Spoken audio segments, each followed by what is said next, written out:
the projects that I have really enjoyed the most working on have been the most collaborative. And often that means like the whole band and the production team goes to like some house that somebody's family owns or like an Airbnb somewhere in upstate. And we like find all the weird, like we put a mic over the toilet bowl to get the reflection off the water, like that. I think like that's kind of the world that I come from. And it's a little like scrappier, definitely. But the imperfection of that sound, I think, can give records so much character a lot of the time. Welcome to episode 127 of the Bass Shed podcast. My name is Ryan Roberts.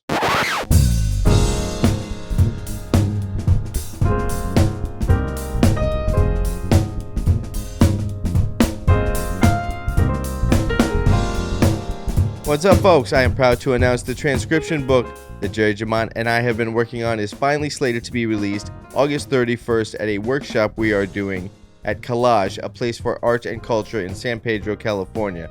The book is available also at thebassshedacademy.org. Initially, it was slated to be just an ebook, right? Just the digital download copy. But good old-fashioned hard copies will be available. What's unique about this book is, to my knowledge, it's the only transcription book where that also has a video component, and you can hear Jerry talk about his recollections of the recording sessions, about what was going on during that time, some kind of information about what was the impetus for some of the songs that were written, information about the songwriters, really funny anecdotes about the sessions and what it was like working with all the famous legends that he had worked with. So stop by thebassshedacademy.org and there will be more information there.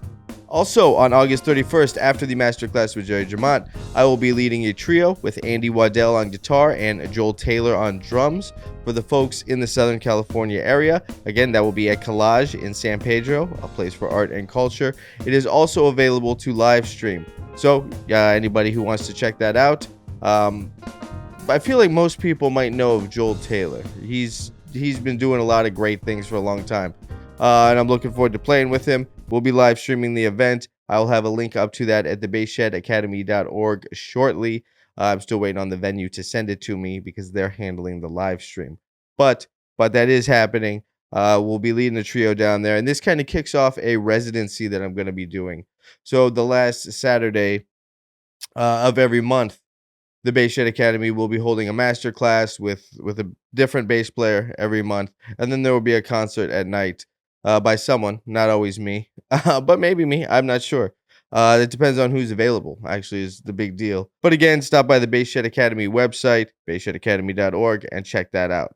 Hi, this is Jerry Jamont. I want to tell you about my upcoming book of bass transcriptions, JJ's Jukebox Volume 1. This is a collection of over 15 of my bass lines in standard notation and tablature. They are accurately done here by Ryan Roberts of the Bass Shed Academy. Each transcription is accompanied by a video where I talk about what was happening during the recording session, how I got involved, and how I approached each song. Stop by the bassshedacademy.org to learn more about my book of transcriptions, JJ's Jukebox Volume 1, and purchase a signed copy of my memoirs, Make It Happen. LemurMusic.com. Everything you need for the double bass and electric bass can be found at LemurMusic.com. Stop by their website, enter the promo code TheBassShed for 10% off. Shop from their inventory of bows, basses, rosin, accessories for the double bass, pickups, preamps, whatever you need. LemurMusic.com. Use the promo code TheBassShed, all one word, for 10% off. On the episode is New York bassist Andrew Ryan. Andrew Ryan is also a member of the group Nine Horses. The band Nine Horses has a new album out titled STRUM. This album showcases a unique blend of classical, jazz, and contemporary music. Joining Andrew Ryan in the group is Joe Brent and Sarah Caswell. The music by Nine Horses is deeply imaginative and emotive. The album STRUM is made up of 8 tracks, and each tune really takes the listener on a journey with a lot of hairpin turns. It's a fantastic record and very engaging. The interplay between all the musicians in the group and the layering on the album is really, really delicate. It joins together really, really cool in a nice way. Make sure to click on the link in the show notes and definitely give the album a listen. Andrew Ryan will discuss the band, and we'll also chat a little bit about the music business. Andrew also works in music production, and we discuss recording techniques related to the double bass. I had a great time checking out the album, STRUM by Nine Horses, and I had a great time chatting with Andrew Ryan about the record and more. And here it is. Here's my talk with New York bassist and member of the group Nine Horses, Andrew Ryan.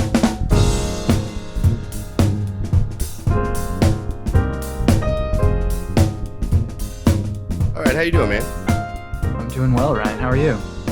I'm doing well. You have a better podcast voice than me. Do I? Oh, yeah. I was maybe putting it on a little bit, but No, keep it on. Keep it on. I love the vibe. I love the vibe here, though. This is, you got the setup, man. This is professional. It's a rig, yeah. Yeah. It's cool. It's cool. Where in the country are you? I'm in Brooklyn, New York. Okay. Yeah. Cool. How long you been there? 8 years now. Okay. Originally from where? Denver, Colorado. Okay. Yeah. See, that makes the string, like how do I want to put it? Well, I'll come back to that. So what took you to New York? Just curiosity mostly. I went to school in Central New York at Ithaca College, and I kind of, after making that move across the country, it sort of was like, where do you go after that? And there's sort of a pipeline from Central New York to the city, and sure. Yeah, that ended up kind of just being the impetus, and obviously wanting to kind of be around the music scene here, which was a huge part of it. Yeah. Yeah, I mean, how is the scene there? From what I hear, I'm in LA. So from what I hear about New York, the scene in New York is driven by Broadway. Yeah, it's interesting. It's Broadway is sort of this. I've never really engaged with that. I've never played or subbed on a show or anything, but I definitely am curious, and definitely it's a nice gig if you can get it. And I increasingly am working with more and more people who that's kind of their bread and butter. Are you interested? For sure. Yeah, you do. Definitely. I mean, like I think, I have some classical training, and like I play with the bow and can read relatively well, and so I feel like it kind of aligns with my skill set. I will say, like, just kind of, I guess, aesthetically, I'm not like one of the people that's kind of really drawn to musical theater. Like I know a lot of those folks who play on Broadway, that is like, they love that music. That's really what they want to do. That's interesting, actually. I've never come across that. I've come across cats that are like, well, that's the gig, so I'll do this, while I continue writing improvised music, or try to get a jazz record out, or, that's sort of I do vibe. something creatively over here, but that's steady work, and I'll do it, and it'll suck my soul, but whatever. Yeah.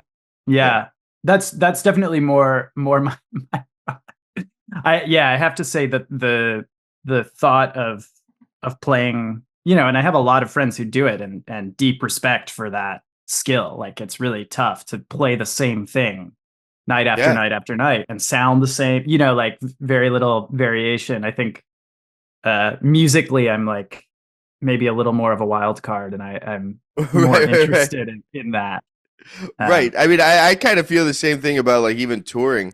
Like, if I was going to play one act, and go out on the road for, 9 months, that's the same as doing a show to me. It is a show. It's just a stage show.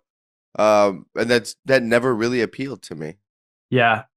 It's, that would, and then I see, like, dudes that get off the road. Anybody, not just men. I don't want to be gender specific there, but people get off the road, and then their chops, they have road chops. They've been doing the same. I'm like, I don't want road chops. Like, I want to keep pursuing this and getting better at what I do, and I don't want to go out for 9 months or a year or something and Totally. And especially with bass players, right? Because it's like, often the bass you're playing on the road, like a lot of people do the bass du jour thing where you're borrowing Sure. an axe on the road or whatever. You're like it's usually like not an ideal, I have to say from my own experience, like really not an ideal scenario for kind of like being in the shed. Right. Um, Right. Yeah, I you think know, so. I think so too. I'd rather continue to, you know, but then, I mean, we all know how it goes. Like, whatever you're not doing, you wish you were doing that thing. of But course. then you're Yeah. doing that thing and you're Yeah. like, I shouldn't have done this. Why'd I say yes to this? Yeah. Grass is always greener. Or as a friend of Yeah. mine says, that your grass is always brown. Right. That's Yeah. Well put. Well put. So speaking about creative outlet, let's talk about this new record you got out. yeah. Yeah, man. So how long has the group been together? With the name of the group, introduce the group to They, listeners, and then yeah. yeah, let's start there. The name of the group is Nine Horses, like the Hmm. number nine and the animal. And it's sort of exists in the new music sphere, if we can, that term is not one that I super love, but we can talk about that more later. All But right. it's contemporary improvised chamber music. Okay. And the group has been together. I joined the group in 2016, and they did one record before I joined. So I feel like they've been together since around 2013 or 2012. I should know that, That's but yeah, a pretty good run for a group to be together. I mean, you've been in the band 8 years, and then they've been together 10 or 11. That's yeah. They have a following built in, kind of. When by the time you joined.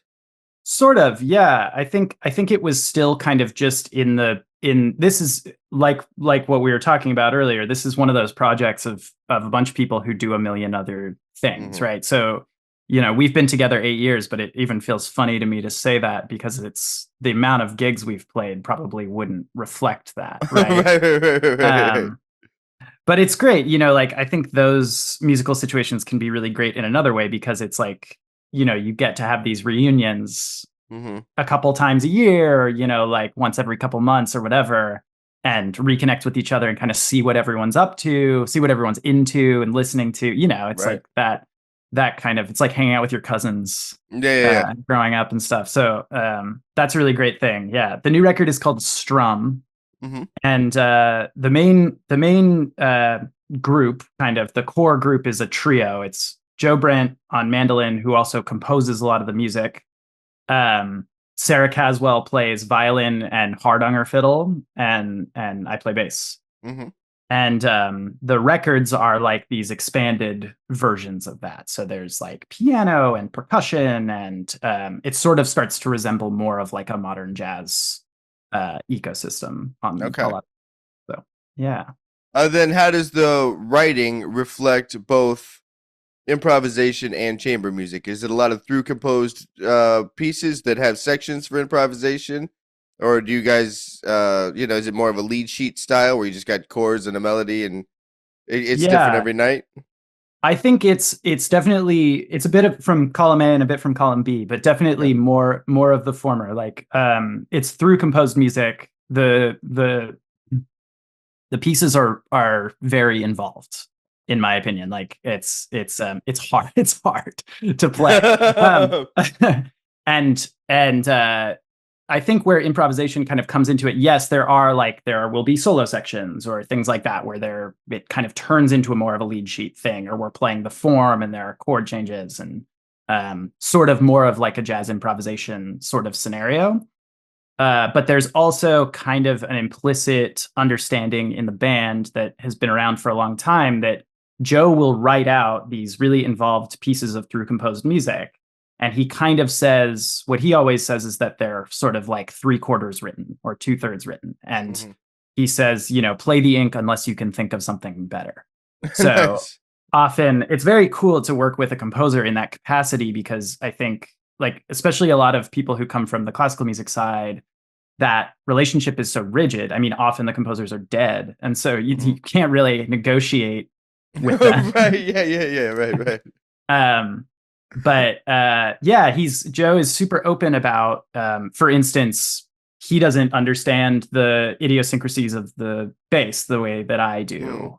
or have necessarily the vocabulary of like, say, James Jamerson Right. or Ray Brown or like another, and often he'll just write that stuff in the charts. He'll just be like, do that James Jamerson thing or Yeah, yeah, something. yeah, yeah. Um, rather than him going through and like trying to have a deep understanding of that. Sure. It's this cool kind of almost like it's like a concession of these things that he doesn't know. Whereas I think a lot of the time the big C composer is like supposed to be this musical expert of everything, and we all Sure. kind of know that that can't be true. I mean, it's Right. impossible, right? So yeah, that's to answer your question. That's kind of how improvisation works into the pieces. A lot of the time, by the end of the recording process, or even like years later, I'm looking at these charts and I'm like, oh yeah, wait, that doesn't look like anything like what I actually end up playing on this when we play it live. But in that way, maybe it's like another opportunity for the music to kind of keep growing and Sure. changing as we do. And the other two members of the group, Sarah and Joe, are both. I think they're one of the things I really admire about them is that they're kind of always pursuing another. They're pursuing more music. It's sort of Right. like they're looking to grow all the time and expand their knowledge and their skills and that's kind of like I think that's part of the key of like keeping the band kind of going. Sure. Um, yeah. So Nice. anyway. Nice. What I'm always curious what the story behind band names is. Where does Nine Horses come from? Yes. Yeah. Nine Horses is a let me see it, make sure I can get this right. Yeah, yeah, yeah, yeah, I yeah. believe it comes from Joe is a big reader of poetry, and Okay. it comes from a poem by Billy Collins, who is a former poet laureate. Okay. Um, and it's sort of the thematic tendril of it is that it's about a gift that his wife gave him of there is this old famous photo of like a horse galloping and it's 9 different frames. Oh yeah, And it okay. basically, yeah, I'm sure a lot of I've people seen are something familiar with similar it. to that. I don't Yeah. And anyway, the idea being that, kind of small and simple things um, like this rather limited chamber group, this chamber Mhm. trio can expand into feelings that are bigger than what they may seem. I Sure. believe that he'll give you he would give you a better uh, description than I can, but I Right. think that's it. How'd you get involved with the band? Um, yeah, it's a very funny, interesting story. When I was in school, my teacher Nicholas Walker took a sabbatical one of the years I was there, and kind of he kind of picked his replacement was a great bass player who was in New York at the time called Sean Conley, um, and so he kind of came over, and I worked with him pretty in depth, and we got to know each other really well, and we had that key kind of. I think a huge part of our relationship was like um, our ages. We were close enough in age that it felt like a real relationship, and like we were kind of like pulling in the same direction musically and had a similar understanding of the world of music and the industry and all of that. And Sean had been working with Nine Horses. Hmm. And anyway, when it kind of came time, he was like doing other things and had some other gigs that were taking up too much of his time. So he sort of called me a few years later after I had finished school and was like, "Hey, you should, you know, come hang out with Sarah and Joe and play some of this music, and like, would you be interested in doing that?" And I ended up coming to New York, and we just had a rehearsal, and then we played. The first gig I played with the band was it was a competition actually, which was very strange. But yeah, it was for this organization that I am not sure. if it's still going, but it was kind of put on by a university with an endowment that was sort of like, you know, let's have a thought experiment about what the 21st century chamber group is. And we played that and ended up winning the prize. And it was like, you know, and then it sort of just kept snowballing. Like it just kind of worked out. And yeah, it's sort of a funny, I tell that story a lot when we do academic residencies and stuff like that, because I think it's really indicative of how the world of professional music actually works a lot of the time, which is that, like, unfortunately it's like not a meritocracy. Like, I'm sure there are other bass players who could have stepped in and played circles around me on that gig. I was 22 at the time, like, Right. But just kind of being in the right place, the right time, and knowing the right people can make so much of the difference. And, in a way, I think that's a good thing. And in another way, I think that's like, can sometimes be a shame and can sometimes rattle people. But anyway, that's how it happened. So What had you spent any time thinking about the what the competition was investigating through their, pursuit of what is the chamber group like in the 21st century? Had you spent any time thinking about that in your artistic sure. progression?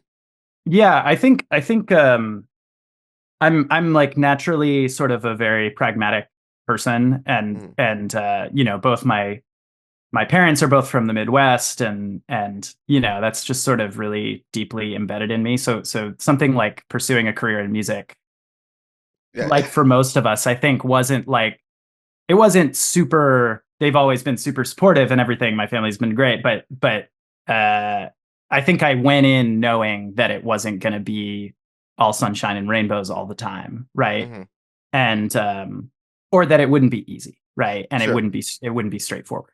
So I think, yeah, prior to that, and especially after that, I Yeah. think I have spent quite a bit of time thinking about that. And I think even when I was in school, and kind of when I was in school, I was sort of doing the crossover thing and studying classical music and jazz, but really was having this realization that I think a lot of people were having then, and still are kind of having, of like the music industry is really changing all the Yeah. time. Like, I had Sure. classical teachers growing up who were like, you know, their unions were going into negotiations about their wages, and, like, Right. the orchestras were folding and all of that stuff. So I think it wasn't a super optimistic view of the classical music world. Obviously, the jazz world is kind of, it's different, but kind of a similar outlook in a lot of ways. And so Sure. um, yeah, I think early on I had sort of adopted this posture of like, well, okay, how can you make this work? Not necessarily from a future proofing standpoint for myself, but um, like, what are the skills that are necessary to kind of um, be broad, hmm uh, to kind of make a go of it, no matter what this ends up being. I'm still not sure if I've done that, but that was It's I think the academic pursuit of music is always interesting, and I got called by a college a couple years in a row to sit in on these board meetings. They bring in professionals from outside the school to talk about how the school can, adapt their curriculum. And so it was me and a bunch of people just kind of from the scene in different aspects of the scene. And we were talking about it, and the fascinating thing about academia being relevant is by the time school catches up, it's already outdated totally. because it's got to go through bureaucratic so many bureaucratic hoops to get things finalized and implemented. Then, like, okay, 7 years later, whatever you were pursuing to, like, oh, we're going to be relevant, now it's outdated. So I think the best they could do is talk about the relevance and necessary skills to adapt, and you just got to be flexible and either, like, stick to your guns, and if you're pursuing classical or jazz and you just want to do that, then, like, go all in, own every Hank Mobley record, know Yeah. every B side of Monk, or Yeah. classical, know every excerpt ever written. Either go all in or really be flexible. Yeah, and I think a key part of that's really well said. I think a key part of that is like, if there are students out there who are like all they want to do is play jazz. And I know those people, like we all know Sure. those people. Then like, yeah, that's what you have to do. Like you Yeah. can't don't nobody's telling you to like hedge your bets at that point. I think if that's where you're at, I think I was in a different place Hmm. when I was younger. I was sort of like, I'm not sure, like I'm not sure I can play, you know, Beethoven symphonies for the rest of my life. Like I totally love that, and recently just got to play a Mahler symphony again for the first time in, like close to 10 years or something. And I was Yeah. like, oh, this is so cool. I was like looking around the orchestra and I was like, this is the coolest band ever. Like, Yeah. like it's an awesome band. The orchestra is an awesome band. But yeah, I think I was just sort of, I mean, call it indecisive or whatever. But I wasn't sure that Hmm. that's what I really wanted to do. Sure. Um, and so yeah, then I think opting to kind of like diversify Yeah. um, was the was sort of the logical choice at that point. Sure. Um, Sure. I mean, obviously, the band Nine Horses is something that you've put a lot of time and energy to invest in. And I want to talk more about the record in a second. But what are some other creative pursuits that you have going on to keep a diverse uh yeah, thing happening? yeah, it's only gotten more complex from there. Yeah, I after I moved to New York, I started working. I found myself, everybody listening to this podcast, I'm sure will be aware that when you play the bass, especially in kind of a non-specialized uh, context, you're sort of whenever somebody decides that you are in their band, that's the kind of music you play. Like you're all of a sudden Okay. you're like that kind of bass player. Right, right. You're that Um, guy. You're like a singer whether or not songwriter you, person. yeah, Yeah. Right. yeah, exactly, exactly. So it's exactly that. I started working with a lot of songwriters, and before COVID was sort of like spending 200 days on the road a Mm, year, with that, okay. and a few different people, just kind of really, really, really road dogging it a lot. And Yeah. then COVID hit, obviously, and even before that, I had sort of like started getting more into audio post production, and Hmm. so now I alongside still touring with a couple different bands. My partner is a great songwriter, and we work together quite a bit. That's the banjo you can see hanging Okay. me. That's her Okay. banjo. Um, but yeah, I also work at a studio here in town and have a kind of project studio space that I do a lot of like mixing and production out of. Okay. Um, and So now do you also, mainly, sorry to sorry, interrupt, but do you no, it's mainly focus on post production, or do you do the engineering and get the captures? Or you kind of I just work I on mix and cleaning up tracks I mean after I the think, fact? yeah, sorry. Um, I think everything. I'm sort of I've gone all in just on being the everything engineer, Hmm. because I think there are a lot of people, as per our conversation earlier, as rough as the music industry is from the perspective of like a side person or somebody working in the quote unquote art music world, like songwriters especially, it's really, really lonesome. Like Sure. it's can be really, really tough. And so if you're just working on, you have your 5 songs that you like and you just need a demo to get out and shop to labels or like send to venues so you can get your first couple gigs, like really you just need somebody who can kind of be the whole, like do everything for you, get it done quickly and move on. And so I'm kind of in between all of these spaces. I work at a studio in town where we work mostly on jazz records, and Okay. that's a lot of capture. Um, That but seems that like a popular thing in New York, like I know a lot of friends in New York, and everybody's doing a record over there, and Yeah. that's. I think jazz musicians in general are always putting out records. Yeah. Probably Yeah. more Well, they so make than a the lot of singers. records. Yeah, Yeah. they do, and not a lot of money, but a lot of records. And Uh, the post-production on that kind of stuff is usually pretty limited as well, right? mhm, Because you don't have as much editing usually. right. Mastering is a simpler process, stuff like that, so it's really all over the place. And I mostly got interested in this for my own sake because during the pandemic, I just wanted to be making and writing my own music more, and learning more about capture and then learning more about production was sort of like the quickest way into doing that for me. Okay. I never really played piano growing up. Like I'm learning now. I'm like in the shed on piano every morning Yeah, yeah, now. yeah. And um, just from a compositional standpoint, you know what I mean? Sure. So really everything that I do, everything that I write myself comes from the bass Okay. initially. And yeah, we all know And how.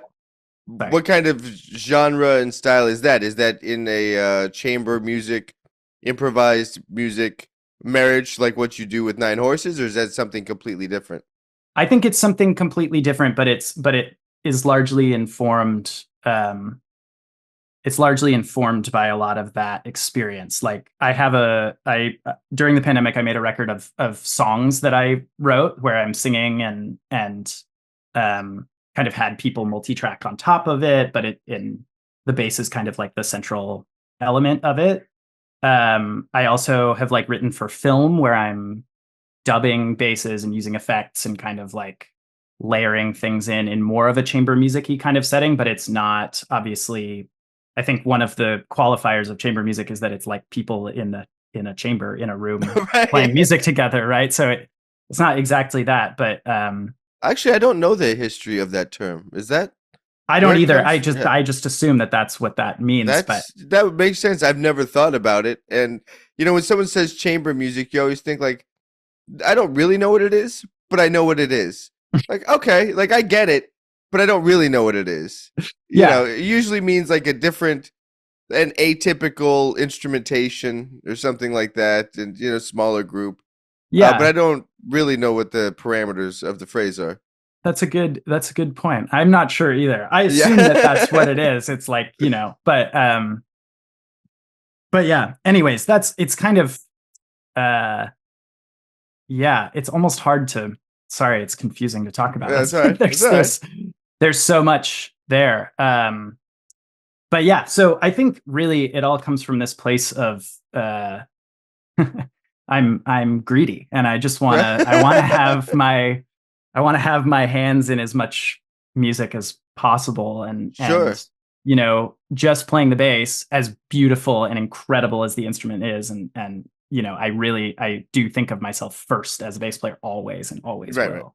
um like it's working in engineering and production is a great way to kind of like have more music going on.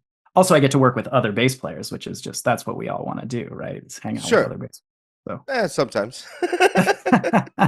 you know, I mean, I can't really say that. I have a whole thing going on where I talk to bass players, but yeah, all right. Let's talk about the record. So, what number record is this?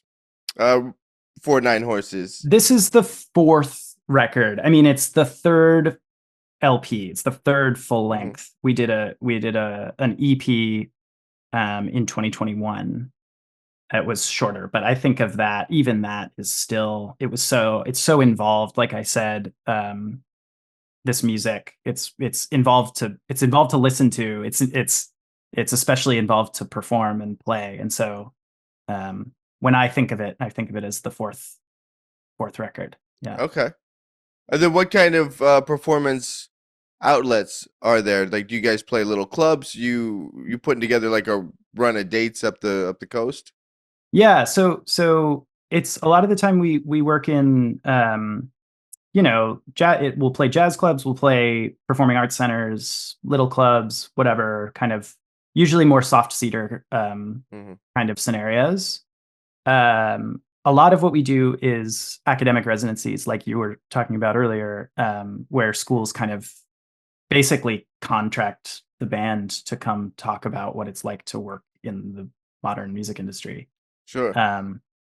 And we kind of do our best to to inform students about kind of what the life is like and what to expect, like you were talking about earlier. And and then we do performances in conjunction with that, teach lessons, all of that, which is a really cool. I haven't worked with another group that kind of is taking advantage of that model. We'll be back right after this.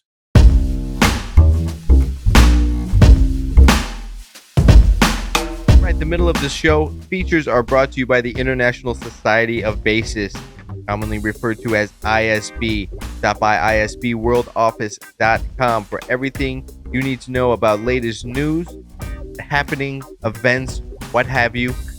Information on players, albums, all kinds of wonderful things.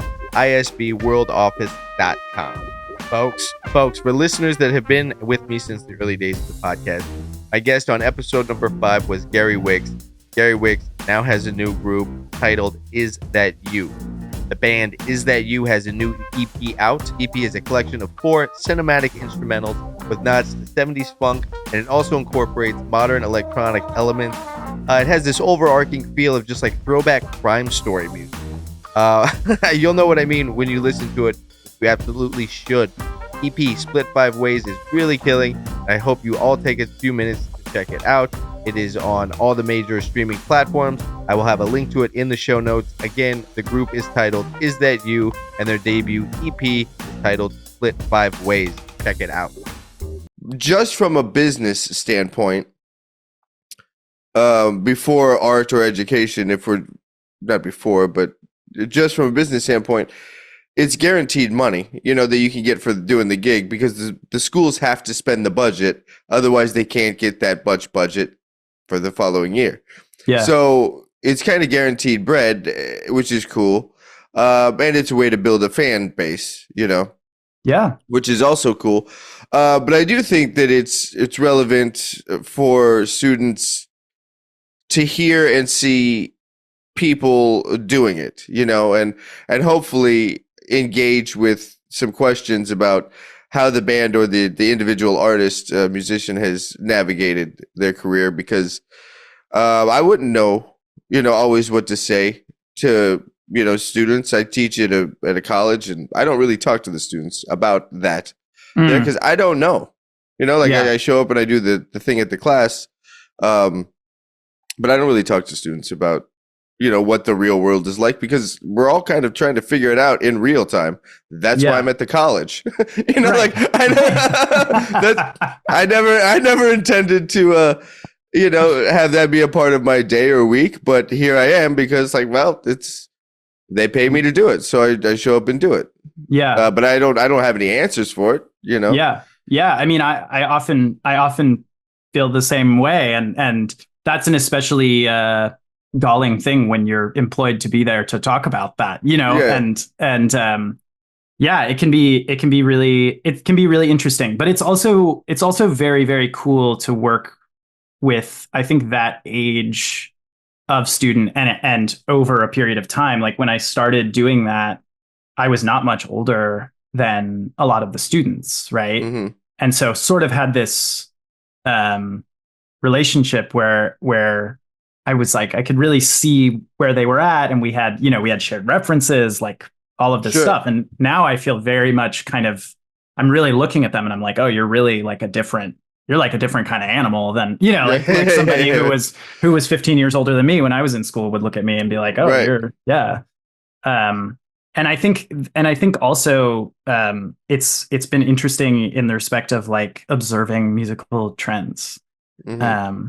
Like we see a lot more kids coming through schools now who their side projects are, they're DJs, or they're writing EDM, or they're kind of like, they're almost like exclusively performing on laptops. Right. stuff like that, right? And obviously then it becomes this thing of like, well, then why are you learning to play the G major scale on the violin, or like, Right. and that's kind of what they want to talk about a lot of the time is like, what's the purpose of me? What's the purpose of this counterpoint class for me if Sure. what I want to do is this other thing eventually, or something like that? And, Do you and the bandmates from Nine Horses talk about this and how this can impact the band?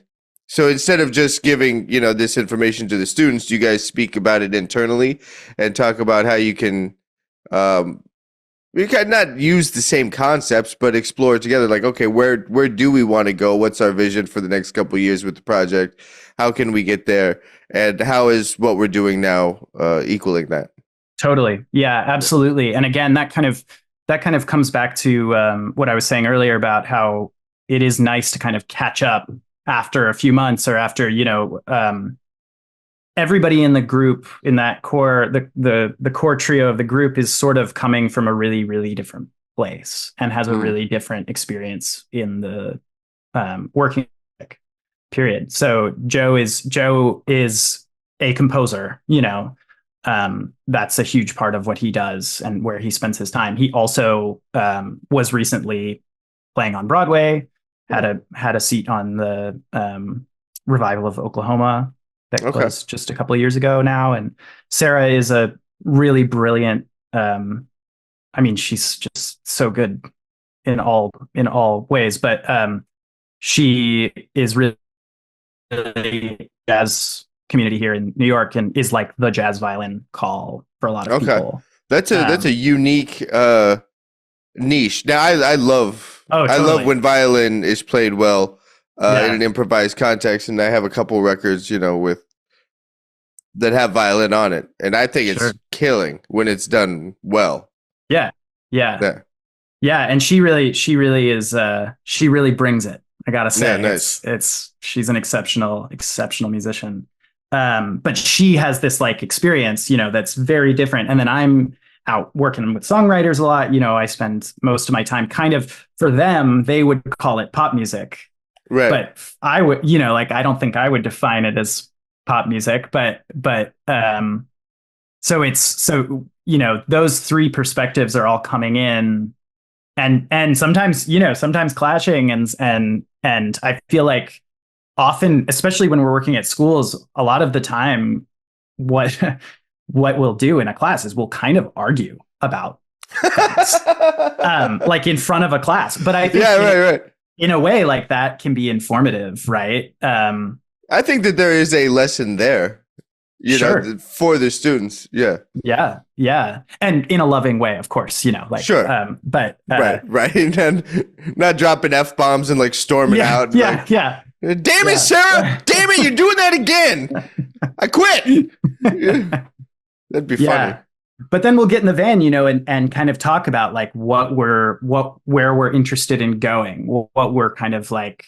Well, one of the huge talking points lately of the group has been with these expanded. The last two records we've made have been heavily expanded. I think there were like on this latest on STRUM, the latest record, there were like 30 or so different collaborators that are playing, all different types of instruments and like Joe is writing the music for that expanded group. And then we have to find a way to like perform them kind of more as like tunes, right? When the three of us get together to like give a performance, right? And on the subject of the state of the music industry, it's not always financially viable for us to like bring 5 other people on the road. Yeah, right. Exactly. I mean, even major artists don't tour with the full band. They'll have an East Coast band, a West Coast band, exactly. A Central America band, because it's too much to fly guys, the band over from the other coast.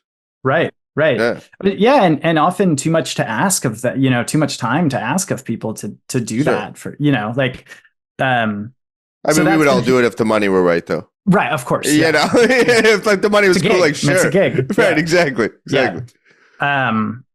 Yeah, so that's been one of the big kind of like talking points lately is like how do you just scale everything down? Do you try to Hmm. expand the touring outfit? Um, do you bring in electronic elements to like fill in, like an Right. SPD or like sample, live sampling, stuff like that to kind of like fill out the textures and slash like, or even philosophically, um, is it our responsibility to give a rendering of the record at a live performance Well, at all? that's a great question actually that you propose. Is the live performance a reflection of the album, or is the album a reflection of the live performance? Now, I want to talk about that in relation to how you and Nine Horses have talked about this and kind of what ideas you've kicked down. But I also want to talk about it in relation to you making records for other people. Yeah. Is the album you create with the artist a reflection of what they do, or is what they do a reflection of the album that you're creating with them? Yeah, I mean, yeah, that's a whole can of worms there, I think. Right. Yeah. Yeah. It could, and I think it's different for every artist, I that's depending on the thing. I've uh, I've gone out to see some of my favorite singer songwriters. One specifically is Amos Lee, and Sure. last time I saw him, it was just him and acoustic guitar. But then some of his records are really produced. Yeah. But he'll do the tunes just himself, and I didn't feel anything was lacking, and I didn't miss anything. Right. Yeah. I think you're totally right on. Like it just totally depends on the artist. I Hmm. think it totally depends on literally technically what the artist is capable of Yeah. live, like some people can totally rip a solo show Sure. and you won't miss anything. I saw Corey Henry at the Blue Note a couple months Mm. ago play Well, solo and it yeah, was of just course. like, Yeah, like it's like, right. okay, yeah, great. Like I don't Yeah. need, it Yeah, would have that's been going to be cool to see somebody ridiculous. else, but Yeah. yeah, like I think it totally depends. I think there's also increasingly there's a sort of um there's sort of this idea that you can't produce the record live anyways unless you have like Taylor Swift level budgets. Right, right, right. Like there's so much production going into the way modern records are made that it would be really, really hard to reproduce, sorry, that sound live. And Mhm. at that point, like what I guess you would have to ask yourself as the artist, what are your audience members actually paying a ticket price for? Mhm. Some people, I think, in my experience touring, it definitely feels like with some artists and some people they're buying a ticket specifically just so that they can come say hi to you at the merch table afterward because they want kind of this like relationship, right? This Mhm. parasocial relationship with you. Some people literally just want to hear you sing the songs. Some people are really there for like the musical kind of, and everybody listens to music in different ways, and like that's okay. And I guess it's a puzzle that every artist has to figure out for themselves. I definitely am leaning kind of aesthetically more these days on the side of um I want the music that I'm producing and recording and writing to feel really human. Mhm. I think maybe because of the, you know, growing morbid fear of AI and whatever. Like I don't know what that's about. I don't Sure. know Yeah, and anything how about that's going to that. impact what I know I don't really like. Yeah. And I'm scared to learn more about it because Yeah, but I think it's driven always by the records that I like to listen to, which are the ones where, you hear a vocal or you hear a violin or a guitar and you feel like they're either like they're in the room with you or it has an intimacy that is kind of directed to the listener. mhm. Um, and I think that's achievable with electronic production and synth and everything else, but it's not. Um, I think it might be a little harder, or it's not as kind of apparent to me all the time. You know, when producing a record or taking that to the stage. sorry, I'm talking about like I think with the blown out electronic production of like say you know I'm trying to think of a recent record. You know, what was one of the records I was listening to recently that's really interesting is there's a new Maggie Rogers, who's she's a pop star at this point, has a new record, and it's previously her records were a lot of like, it was composed, but it was it's very kind of, it's electronic production. It's a lot of like synth sounds and digital. It's a lot of digital sounds. Yeah. And her new record is very like, strumming electric guitar, acoustic and electric guitars. It's acoustic drum set. It's like very clearly like a drummer playing drums. And there's like, I think there might be a theme kind of coming of like I'm hearing more and more of these records that are feeling more human right now to my ears. In terms of reproducing those live, sorry, I kind of dodged your question, but it's all right. But yeah, obviously then it becomes easier to reproduce those live because you just need the human elements. You don't have to like, find a way to make all the other special stuff happen on stage. But again, like I think it all depends on the artist and kind of what they're about. I will say personally from my listening experience, like the karaoke thing is the thing that I buy the least. When you show up to a show and it's like somebody singing to a track, sure, it's like, yeah, that's the thing that I kind of am like, okay, I'd rather just hear you like play guitar and play the songs and yeah. Anyway, I don't know. So how is the band kind of? Well, first, has the band kind of decided on how they're going to approach, collectively approach this idea of reining in the big sound into a small thing?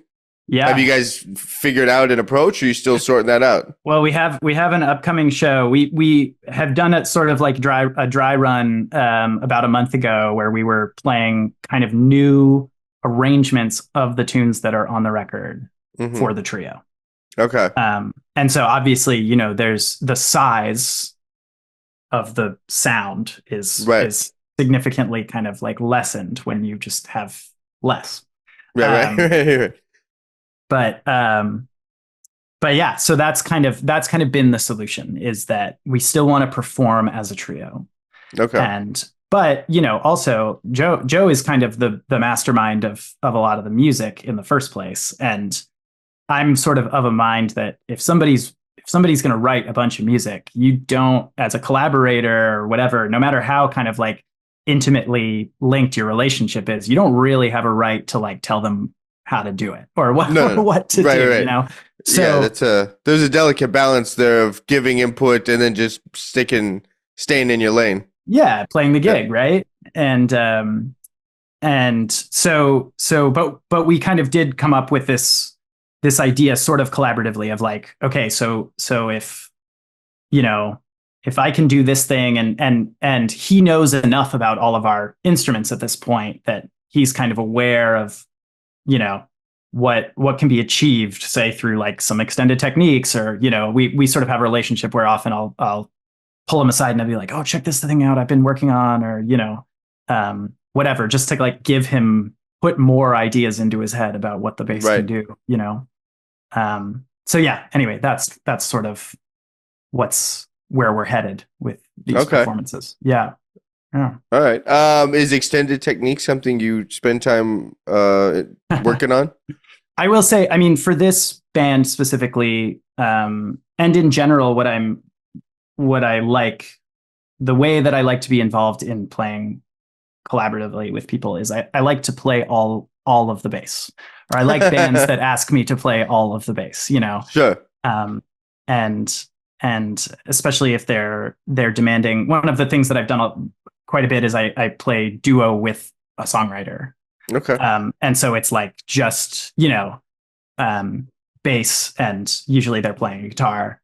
And, you know, that can be really cool to just play the bass line and maybe sing harmonies or something, you know, like you can contribute. But then also, like, every now and then there's like a guitar solo on the record and you want to try to recreate that. And so yeah, I would say that expanding the soundscape of like what can happen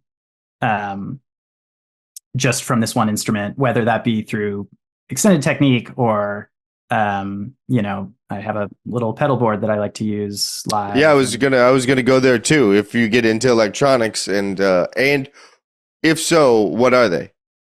Yeah, so all sorts of stuff. I mean, it's been a journey. I won't say that I've kind of like fully come to I haven't arrived yet with the live setup, but for a long time I was using Ableton Live on stage, and so I was sampling and using their controller and then kind of like creating effects. I've done some projects where we use samples of spoken word, and so it's good to be able to like sample, or not sample, but trigger those samples live. Yeah.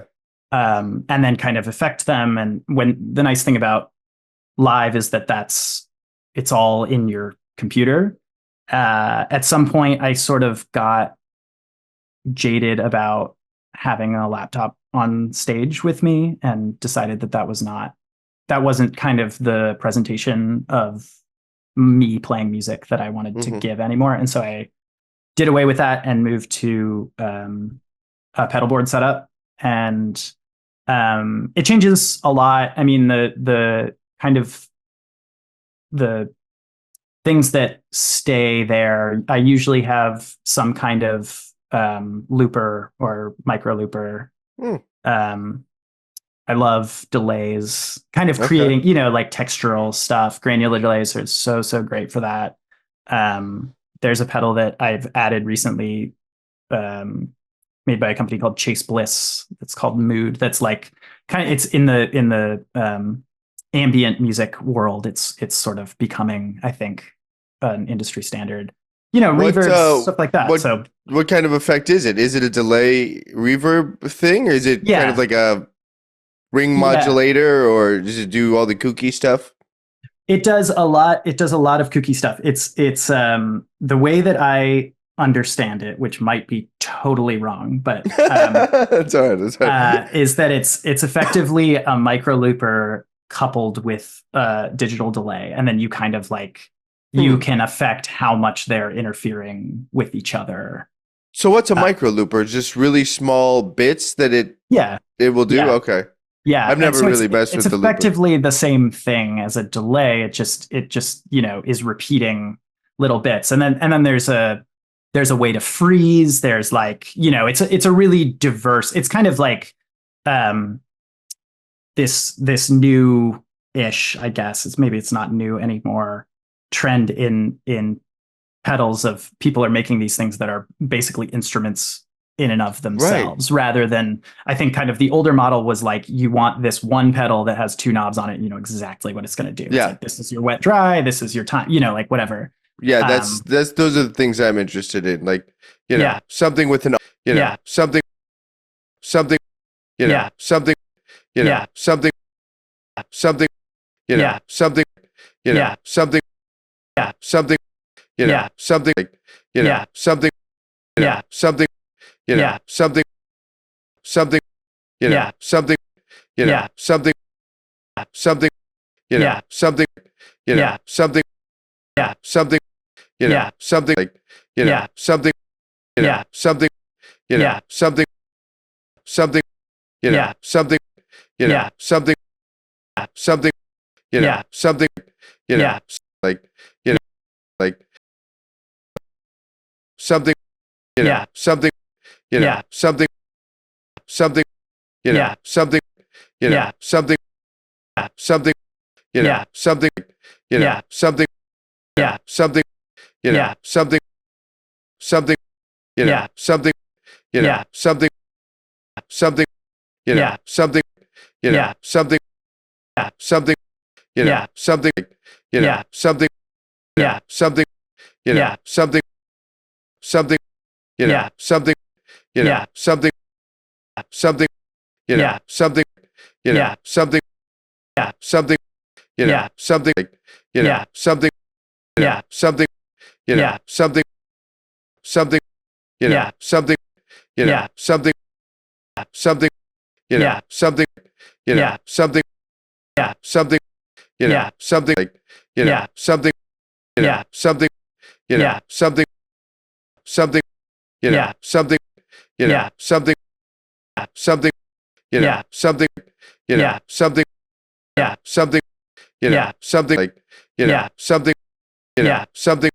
Yeah. something, something, Yeah. something, Yeah. something, something, Yeah. something, Yeah. something,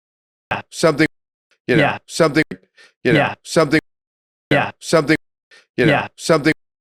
something, Yeah. something, something, Yeah. something, Yeah. something, something, Yeah. something, Yeah. something, something, Yeah. something, Yeah. something, Yeah. something, Yeah. something, something, Yeah. something, Yeah. something, something, Yeah. something, Yeah. something, Yeah. something, Yeah. something, Yeah. something, Yeah. something, Yeah. something, something, Yeah. something, Yeah. I think you may have a unique perspective, and also one that a lot of people would share with you, both unique and common at the same time, which is working in a studio atmosphere. And it was just specifically you in post production, how much are you trying to get a studio sound live or a live sound in the studio? What's your interplay between those two Mhm. approaches to bass tone? So personally, I mean, I think again, it always depends. And as an engineer and um mixing and mastering engineer as well, like I think there are like horses for courses, right? Like some records you hear even the raws and you're like, okay, this is what they're going for. Right, right. And then secondarily to that, the client is always right. So whatever they want, even if it's not my aesthetic decision, Sure. it's like that's what you got to do.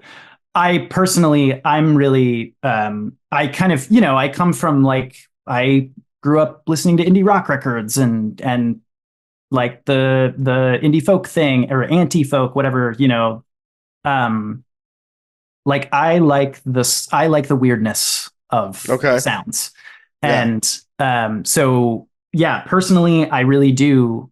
I don't find the studio sound particularly interesting in most contexts. Okay. Like it can be super great and useful for a bunch of different things. Obviously, if you're making a jazz record, you're not going to Mm. like go to a cabin in the woods and play an out of tune piano or Right, something right. like that, right? But yeah, For the sake of this conversation, to define studio sound, we're talking about a really dialed in, pristine, great capture, getting yep, the full spectrum of the frequency. Okay. low noise Just making floor. sure. Yeah, Right. yeah, yeah. I think for me, the projects that I have felt the most engaged with, and again, like this is sort of. I think if you talk to somebody who is an engineer, and I'm doing air quotes when I say that, they would say that, yeah, that's obviously the ideal working scenario. I've come to think of myself more as a bass player who also engineers or a musician Okay. who also engineers, right? And so the projects that I have really enjoyed the most working on have been the most collaborative. And often that means like, the whole band and the production team goes to like some house that somebody's family owns or like an Airbnb somewhere in upstate. And we like find all the weird, like we put a mic over the toilet bowl to get the reflection off the water, like that. Right. I think like that's kind of the world that I come from. Okay. And it's a little like scrappier, definitely.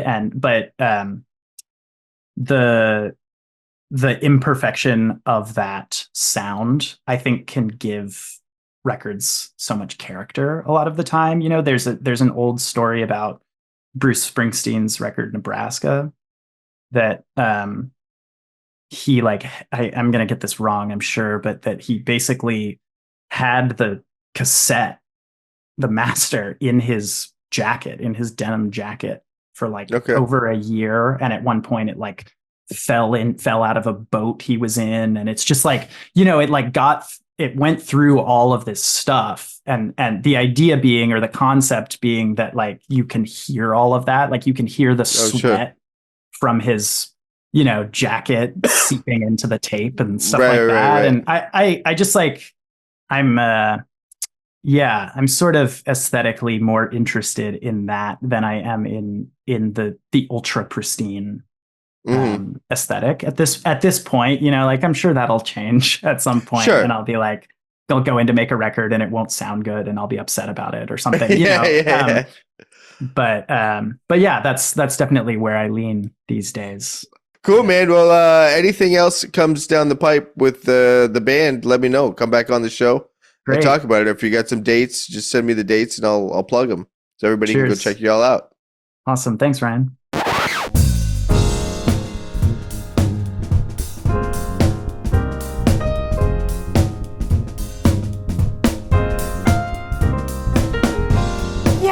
Yo, this is Craig Gash. Subscribe to the podcast. Follow us on the Instagram, the YouTube. Leave us a comment.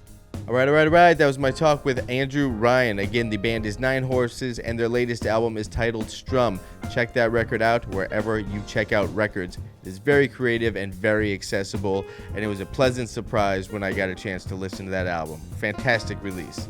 That's about all I got for this one, folks. That's about all I got. I'll catch you on the next one in a minute.